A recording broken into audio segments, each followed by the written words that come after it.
എല്ലാവർക്കും ഒരു സുഹൃത്ത് ഉണ്ടായിരിക്കാം. ചിലപ്പോൾ അതിൽ ഒരാൾക്ക് ചിലപ്പോൾ ഒരു ക്രഷ് ഉണ്ടായിട്ടുണ്ടായിരിക്കാം. ഇഷ്ടം പറയാൻ ആഗ്രഹിക്കുന്ന ഒരാളായിരിക്കാം. പക്ഷെ അയാൾ ആ ഓപ്പോസിറ്റുള്ള ആൾ നിങ്ങളെ ഫ്രണ്ട് ആയിട്ടാണോ അതോ അയാൾക്ക് നിങ്ങളോട് ഇഷ്ടമാണോ എന്നെങ്ങനെയാണ് നിങ്ങൾ മനസ്സിലാക്കുക? അപ്പോൾ ഇന്നത്തെ വീഡിയോയിലൂടെ ഞാൻ പറയാൻ ഉദ്ദേശിക്കുന്നത് എങ്ങനെ നിങ്ങളെ ഫ്രണ്ടിന് നിങ്ങളോട് ക്രഷ് ഉണ്ടെന്ന് മനസ്സിലാക്കാൻ പറ്റുന്ന കുറച്ച് ടിപ്സാണ്. ഫസ്റ്റ് പോയിന്റ് ആണ്, എപ്പോഴും ആ ഒരു റിലേഷൻഷിപ്പിൽ നിങ്ങളാണ് ഇനീഷ്യേറ്റീവ് എടുക്കുന്നതെങ്കിൽ ചിലപ്പോൾ നിങ്ങൾ നമുക്ക് അങ്ങോട്ട് പോവാം അല്ലെങ്കിൽ നിങ്ങളൊരു കോൾ ചെയ്യുക, എല്ലാ കാര്യത്തിലും നിങ്ങളാണ് ഒരു ഇനീഷ്യേറ്റീവ് എടുക്കുന്നത്. അയാളുടെ ഭാഗത്തുനിന്ന് ഒരു ഇനീഷ്യേറ്റീവും ഇല്ലെങ്കിൽ നിങ്ങൾക്ക് അപ്പോൾ തന്നെ മനസ്സിലാക്കാൻ പറ്റും അയാൾ നിങ്ങളൊരു ജസ്റ്റ് ഫ്രണ്ട് ആയിട്ട് കണ്ടിട്ടുള്ളത്. അയാൾക്ക് നിങ്ങളോട് ഒരു റിലേഷൻഷിപ്പിനുള്ള ഒരു താല്പര്യമില്ല എന്ന് അതിൽ നിന്ന് നിങ്ങൾക്ക് മനസ്സിലാക്കാൻ പറ്റും. രണ്ടാമത്തെ പോയിന്റ് ആണ്, അയാൾ എപ്പോഴും നിങ്ങളോട് സംസാരിക്കുമ്പോൾ അയാളുടെ ചുറ്റിനും ആളുകൾ ഉണ്ടാവും. ചിലപ്പോൾ അയാളുടെ ഫ്രണ്ട്സിനെ കൂട്ടിയായിരിക്കും വന്നിട്ടുണ്ടാവുക.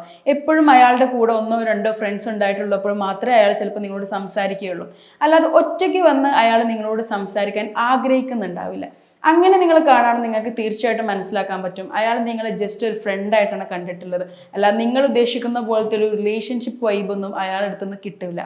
തേർഡ് പോയിന്റ് ആണ്, നിങ്ങൾക്ക് ക്രഷുള്ള ആൾ നിങ്ങളുടെ കണ്ണിൽ നോക്കിയാണോ സംസാരിക്കുന്നത്, അല്ലെങ്കിൽ അയാൾ സംസാരിക്കുന്ന സമയത്ത് അയാൾ കൈ ക്രോസ് ചെയ്തിട്ടാണോ സംസാരിക്കുന്നത് നോക്കുക. അങ്ങനെ കൈ ക്രോസ് ചെയ്തിട്ടാണ് അയാൾ സംസാരിക്കുന്നത് മനസ്സിലാക്കുക അയാൾ നിങ്ങൾ ജസ്റ്റ് ഫ്രണ്ട് ആയിട്ടാണ് കാണുന്നത്. അയാൾ ഇത് ക്ലോസ് ആക്കി വെക്കാനാണ് താല്പര്യം, അല്ലാതെ അയാൾക്ക് അതിനൊരു റിലേഷൻഷിപ്പിലോട്ട് കൊണ്ടുപോകാൻ താല്പര്യമില്ല എന്ന് അതിൽ നിന്ന് മനസ്സിലാക്കാൻ പറ്റും. അല്ലാത്ത പക്ഷം അയാൾ കണ്ണിൽ നോക്കി കൈകൾ തുറന്നിട്ടാണ് സംസാരിക്കുന്നതെങ്കിൽ അതിലൂടെ നിങ്ങൾക്ക് മനസ്സിലാക്കാൻ പറ്റും അയാൾ ജസ്റ്റ് ഫ്രണ്ട് ആയിട്ടല്ല നിങ്ങളെ കാണുന്നതെന്ന്. കൈ ക്രോസ് ചെയ്ത് കണ്ണിൽ നോക്കാതെയാണ് സംസാരിക്കുന്നതെങ്കിൽ അതിനർത്ഥം അയാൾ നിങ്ങളൊരു ജസ്റ്റ് ഫ്രണ്ട് ആയിട്ടാണ്, അല്ലാതെ നിങ്ങൾ ഉദ്ദേശിക്കുന്ന പോലുള്ളൊരു റിലേഷൻഷിപ്പ് കാര്യങ്ങൾക്കൊന്നും അയാൾക്ക് താല്പര്യമില്ല എന്ന്. ഫോർത്ത് പോയിന്റ് ആണ്, അയാൾ നിങ്ങളോട് അയാളുടെ ക്രഷിനെ കുറിച്ച് സംസാരിക്കും. അയാൾക്ക് മേ ബി ചിലപ്പം വേറൊരു ക്രഷ് ഉണ്ടായിരിക്കാം, അതിനെക്കുറിച്ച് അയാൾ നിങ്ങളോട് വന്ന് ഷെയർ ചെയ്യും. എല്ലാം ഷെയർ ചെയ്യുന്ന പോലെ ആ കൂട്ടത്തിൽ അതും ഇയാൾ നിങ്ങളോട് ഷെയർ ചെയ്യും. നിങ്ങളോടൊരു ക്രഷ് ഉണ്ടെങ്കിൽ ഒരിക്കലും അയാൾ വേറൊരു ക്രഷിനെ ഉണ്ടാക്കില്ല. അങ്ങനെ ക്രഷ് ഉണ്ടെങ്കിൽ നിങ്ങളോട് വന്ന് പറയുകയുമില്ല. അപ്പം നിങ്ങളുടെ ക്രഷ് അവരുടെ ക്രഷ് നിങ്ങളടുത്ത് വന്ന് പറയുന്നുണ്ടെങ്കിൽ മനസ്സിലാക്കുക അയാൾ നിങ്ങളൊരു നല്ല ബെസ്റ്റ് ഫ്രണ്ട് ആയിട്ട് അവരുടെ എല്ലാ കാര്യങ്ങളും ഷെയർ ചെയ്യാൻ പറ്റുന്ന ഒരു ബെസ്റ്റ് ഫ്രണ്ട് ആയിട്ടാണ് കണക്കാക്കിയിരിക്കുന്നത്.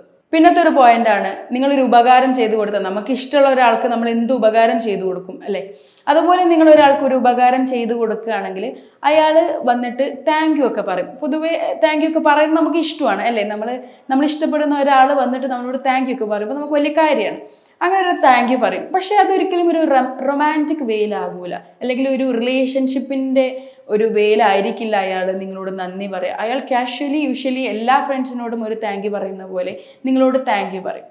അപ്പോൾ ഈ പറഞ്ഞ എല്ലാ കാര്യംസും നോട്ട് ചെയ്യുക. നിങ്ങൾക്ക് ഇനി ഒരു ക്രഷ് ഉണ്ടെങ്കിൽ നിങ്ങളുടെ ക്രഷിന് ഈ കാര്യങ്ങളുണ്ടെങ്കിൽ നിങ്ങൾക്ക് മനസ്സിലാക്കാൻ പറ്റും അയാൾ ജസ്റ്റ് ഒരു ഫ്രണ്ട് ആയിട്ടാണ് നിങ്ങളെ കാണുന്നത്, അയാൾക്കൊരു റിലേഷൻഷിപ്പ് വൈബിലോട്ട് കൊണ്ടുപോകാൻ താല്പര്യമില്ല എന്ന്. അപ്പോൾ ഈ പറഞ്ഞ എല്ലാ കാര്യങ്ങളും മനസ്സിലാക്കുക യൂസ്ഫുൾ ആയെന്ന് വിചാരിക്കുന്നു. Thank you.